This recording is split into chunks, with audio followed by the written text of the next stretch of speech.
车里有没有什么長頭髮之類的東西？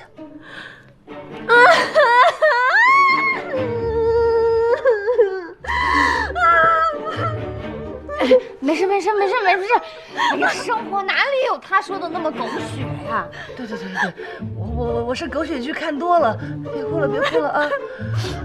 我那天在马场跟你们住的时候，他就特別奇怪，打電話也不說自己在哪兒，含含糊糊的。你們之前吵架了沒？他一直找我麻煩，嫌我最近總是回家太晚了。有可能吧，是因為你最近有一些強勢，所以大偉就覺得自己受到冷落了啊。而且剛才閃閃說的那個也太狗血了，根本沒有的事兒。但是也不得不防着點，因為男人在這種時候吧，最容易會劈腿。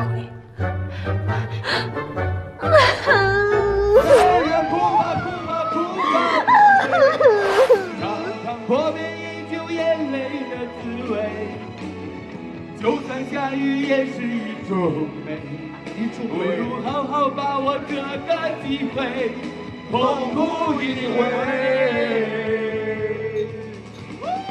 不是罪。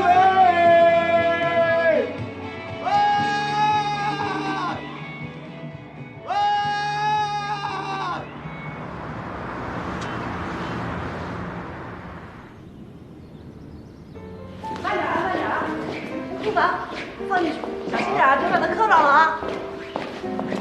哎，大哥，你能擦乾淨嗎？那個燈？哎呦，奶奶，給我！哎呀，快走！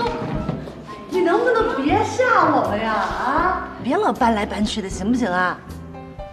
謝謝你們啊！今天要不是有你們倆，我都不知道該怎麼辦了。這10個月啊，特批你當小公主，我們都伺候你。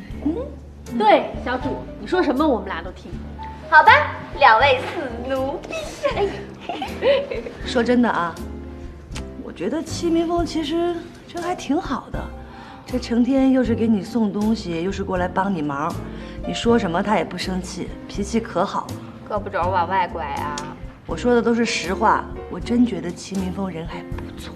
不錯，送你。哎呀，奴婢可不敢跟小主搶。哎，那哥們兒，哎呀，麻煩你把這酒送到庫房去。哎。